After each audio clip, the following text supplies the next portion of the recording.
जय शंकर जी फ्रेंड्स। आज मैं आपको बहुत महत्वपूर्ण बात बताने जा रही हूँ। वो है हाथ जोड़ने के बारे में। आजकल जब भी आप मंदिर जाते हैं तो आप जिस तरीके से हाथ जोड़ते हैं, मैंने बहुत सारे लोगों को नोटिस किया है और आज मैं आपको उसकी गलती भी बताऊंगी और नुकसान भी बताऊंगी कि ऐसे हाथ जोड़ने से आपके क्या नुकसान होते हैं। अब आप सारे सोच रहे होंगे ऐसा कौन सा हमने किस पोज में हाथ जोड़ के ऐसे भगवान को नमन कर दिया जो हमारे कोई बेनिफिट ही नहीं हो रहा, उल्टा नुकसान हो रहे हैं। तो जानते हैं इस बारे में और साथ ही मैं आपको बताती हूँ कि हाथ को किस प्रकार से जोड़ना चाहिए ताकि आपको ज़्यादा से ज़्यादा बेनिफिट हो और आपकी प्रेज सुनी जाए। तो चलिए वीडियो शुरू करने से पहले जिन लोगों ने मेरा चैनल सब्सक्राइब नहीं किया, चैनल को सब्सक्राइब कर लीजिए, वीडियो को लाइक और शेयर ज़रूर कीजिएगा। तो जानते हैं हाथ किस तरह से जोड़ने चाहिए। अब पहले किस तरह से नहीं जोड़ने चाहिए मैं उसके बारे में बात करना चाहती हूँ। आजकल क्या ट्रेंड बन गया है ये देख सकते हैं आप। मेरे तरीका देखा आपने, मतलब ये जो हम हाथ जोड़ते हैं ना तो ये बहुत ही गलत तरीका है। हम बाजू खोल लेते हैं, ठीक है, मतलब हमारे बाजू इस तरह से खुले नहीं होने चाहिए। इस तरह से लगा के इस तरह से हाथ जोड़ने चाहिए। अब चाहे हाथ को आप यहाँ पे ले जाइए हृदय चक्र पे, या फिर विशुद्धि चक्र पे, या फिर आज्ञा चक्र पे, तो ये हाथ जोड़ने का एक सही तरीका है। चलिए जानते हैं कि अगर हम यहाँ हाथ जोड़ के ये बाजू टच करनी है यहाँ से, मैं एक बार फिर से बता दूँ, और अगर आप आज्ञा चक्र पे इस तरह से अंगूठे हृदय चक्र पे लगा के प्रार्थना करते हैं तो हार्ट टचिंग का आप मतलब समझ ही सकते हो कि कनेक्शन होता है हार्ट का। अगर आप कोई भी प्रे करने जा रहे हो तो आप हार्ट चक्र पे इस तरह से करके अगर आप कोई भी प्रे करते हो तो वो सुनी जाती है, भले ही देर से सुनी जाए बट ईश्वर के आगे उस प्रार्थना को ज़रूर कबूला जाता है।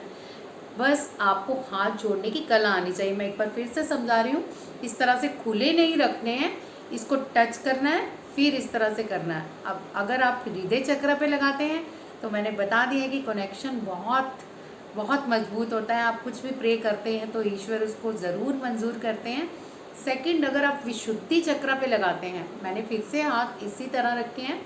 अब बस हाथ जो है ना और ये अंगूठे हैं विशुद्धि चक्र पे आ गए हैं।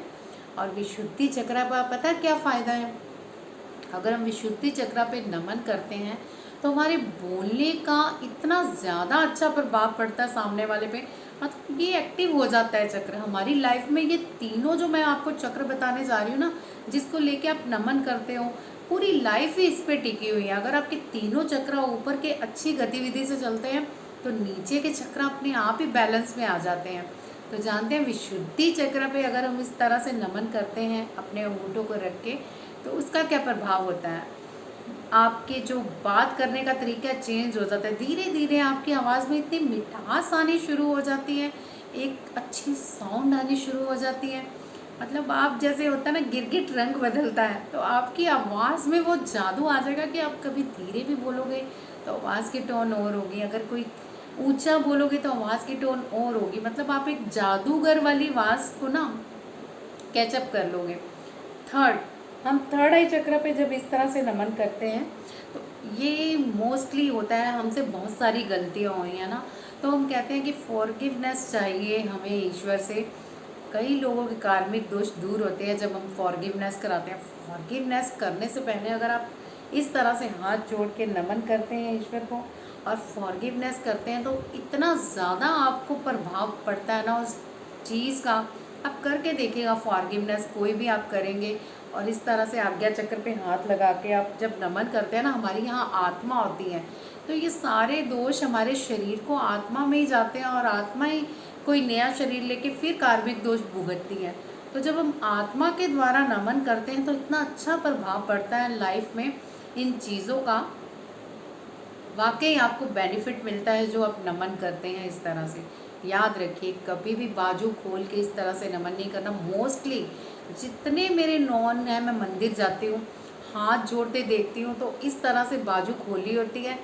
नहीं उनको पता कि किस तरह से नमन किया जाता है। जो लोग तो मेरे साथ जुड़े हुए आज उन्हें पता चल ही जाएगा कि नमन किस तरह से करना चाहिए। अपनी रूटीन बना लीजिए, या तो हृदय चक्र या विशुद्धि चक्र या आज्ञा चक्र। अब आपको क्या चाहिए ये तो आपको पता होगा कि आप हृदय से कोई प्रे कबूल कराना चाहते हो, विशुद्धि चक्र को एक्टिव करके लोगों में अच्छा प्रभाव डालना चाहते हो, या फिर आज्ञा चक्र से हील करके अपनी फॉरगिवनेस को कबूल कराना चाहते हो। तो ये सारी चीज़ें आज मैंने आपको इसलिए बताई हैं कि बहुत महत्वपूर्ण है हाथ जोड़ने का तरीका। तो याद रखिएगा और ये अपनाइएगा लाइफ में अपनी, और अपने चमत्कार लाइफ में ना ये छोटे छोटे चमत्कार देखते रहिएगा। तो आज की वीडियो में बस इतना ही। जय शंकर जी।